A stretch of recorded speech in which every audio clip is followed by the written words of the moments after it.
As we have covered the key principles of technical and fundamental analysis for cryptos, I want to throw in 3 bonus lessons. Now, what these lessons will consist of is how to plot key levels in a crypto specific way, even more strategic and even more precise than the levels I've showed you previously. Now, the reason I'm adding this as a bonus is because I've been testing this over time whilst creating the course. So instead of just implementing it like a standard piece of technical analysis, this is unique to cryptocurrencies and it seems to work almost every single time.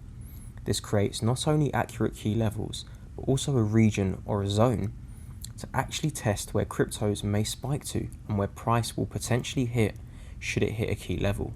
As you know, I've said this many times throughout the course, price does not stick to specific key levels.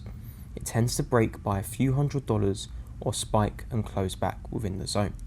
Now, the other lessons will be 3 moving averages.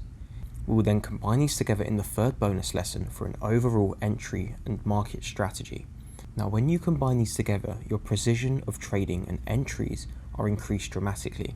And then when you combine this with the rest of your analysis, trend lines, major key levels, this will give you a major advantage compared to the other investors on where to actually enter and sell and where price may spike to short term.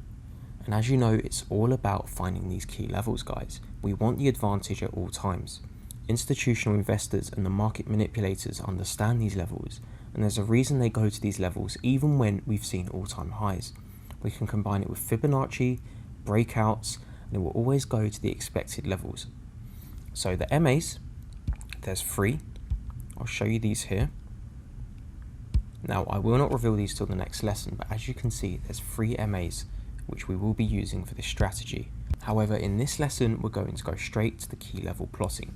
So what we'll do is we will refer to these levels as zones. So we're going to be plotting down zones. And I'll use this firstly on Ethereum, and then I will move over to Ripple. Again, very volatile cryptos, so it's best to plot the key levels on these. So when you're working with the less volatile cryptos, it's even easier to find these levels. Now, how this works is we use either the horizontal ray tool, which of course, as you know from the previous lessons on technical analysis, will plot from the exact point you place it. However, if you want, you can also use the horizontal line tool and plot these levels down also. For this purpose, I'm going to be using the horizontal ray tool, and if you prefer, stick to the horizontal ray also. Now, the way this works is you first use the horizontal ray to plot the levels on the close of the candles. We do not use wicks. We simply use the body close of the candle. So what we'll do is we'll find these key levels and then see how they work with previous or future price analysis. Now, what I can notice immediately is this here, a straight resistance and a straight spike from this level. When price collapsed down, it retested upwards and immediately came straight back down to create new lows. So what we'll do is we have 2 candles on the exact same level, open and close. So here's what we'll do. We'll plot the horizontal ray dead on here. And as you can see, this is an extremely valid level of support and resistance. We've come down, we've tested this level again, we've come down, we've broken through, we've sustained on this level. When we've come back down, we've held on this level again just here. On the way back up, we've had 2 zones here which have just tested, broken up, broken down. The candle was then closed pinpoint on this level before going downwards again. So we can already see that next time we go upwards, this level will be tested again and either close on this level or go straight back up and bounce again. Now, this is accurate, but it isn't accurate enough. And we need to give ourselves and price a breathing space to actually make sense and bounce to. And if you'll notice before I move on to the zone, if I actually push this back slightly, you'll notice we have tested again just here. Pinpoint with this candle here, and huge rejections from this level with all of the wicks shown here. Now, we first go to the candle we've done this from, and that would be these 2 candles here. And all we do is we then draw zones from the wicks of that candle from the close of the body. So we're simply adding an extra bit of space to where price could potentially spike to once it hits this key resistance or support level. So we'll simply get the rectangle tool. Now I suggest with the rectangle tool, actually making this as faint as possible. You want your zones to be faint but noticeable in colour, and you don't really want to obstruct your price. You don't really want to obstruct the technical price action. So for this example, I will use green. One of my favourite options for analysis is blue or green. So we'll have a nice faded green, just like this. And what we're going to do is we select the tool, we draw this from the very body close and open of the candle, depending on where you've drawn your line. For this example, we have a perfect candle closure. We simply add this zone and stretch it out up to the top and peak of the wicks the candles were attached to. So just there, we've increased this zone now to the previous level. And what this does is, if I actually stretch this out further, you can see we've now added ourselves extra confluence zones. We have spikes and retaliations from these zones exactly here. Moving further down the line, it now makes sense why price didn't just stop here, it actually pushed slightly higher. Coming back down, price broke up, tested exactly here, even opened exactly here, only to come back down and test this level here. We had a rejection here. The spike up and the down was the middle of this zone. From now we're coming down again, and as you know, we may hit this level. In fact, we will hit this level again. And now we know that in the future, we may not just hit this level, but we will potentially spike here before going down and breaking up again. So we can find several more of these opportunities on this chart. For example, here, just here. This will actually confluence perfectly with this region here.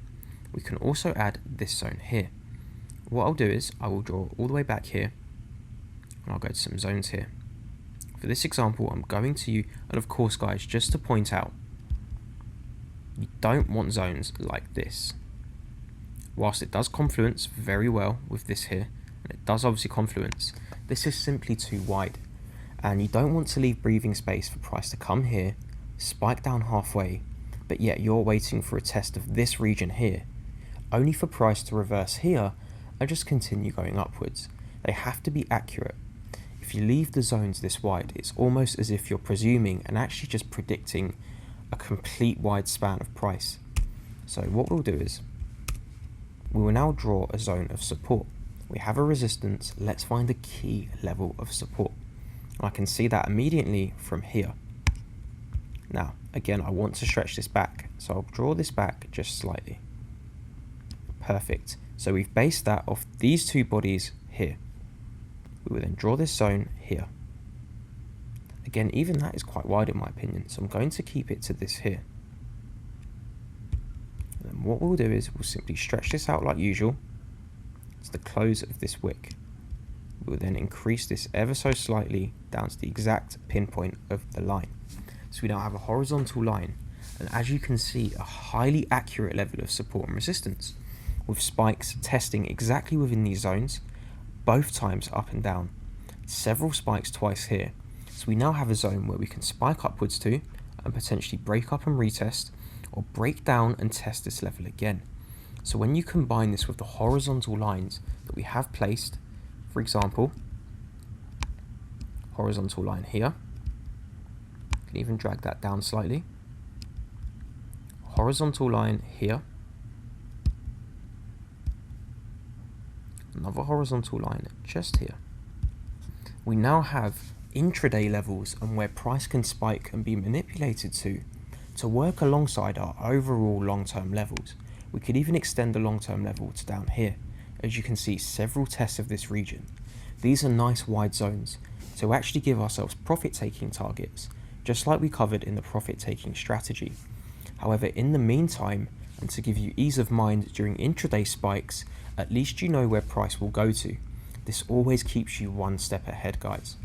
Now, let's move to XRP just for another example.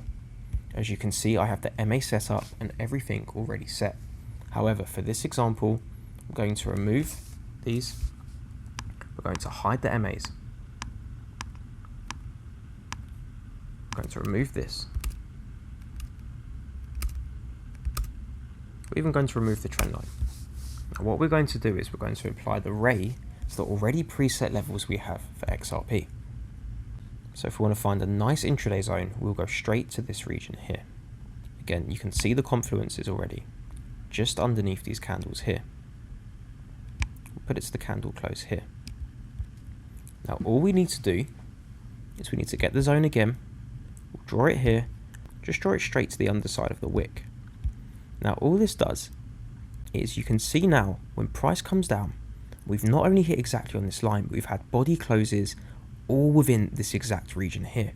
And if we go closer, the candle closed here, we then tested twice from this zone. When we've come up and down again, we've hit exactly in the pinpoint of the zone. The spike up to the zone did not hit exactly on the line we drew, but it did land within the range. This still means to us there's a possible resistance level. Again, confluence after confluence here, guys.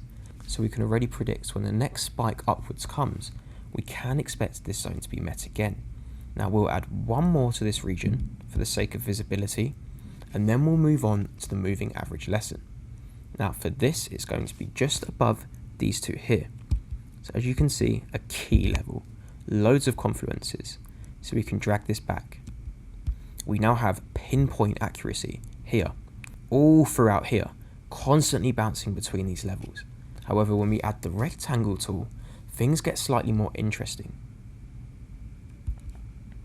Can increase this to here. We now have extreme accuracy on all levels. Increasing up to the wicks of these two bodies means we have perfect confluences here, a perfect test there, pinpoint here, spikes through here, a body closure right there. We have candle closures left, right, center, 2 wicks spiking here. We even have another test here, pinpoint on these levels. And all we're doing, guys, is giving ourselves the opportunity to understand where price is going to be heading. And it makes life easier for yourself. And you can confidently say you know where price will be heading in the future, or where it may retest to once a breakout happens. Now guys, it's as simple as that. We can combine this with example a trend line. Again, test after test after test, we can spike down from this trend line. And it's as simple as that, guys. We're just giving ourselves confluences, and when we combine these with the moving averages, we're finding the most accurate breakout levels and retest levels we can possibly find. So whilst it is extremely hard to predict where cryptocurrencies will be heading, we are now putting the odds in our favour more than ever. I'll see you in the next lesson where I break down and reveal the secrets to the cryptocurrency moving averages. See you in the next lesson.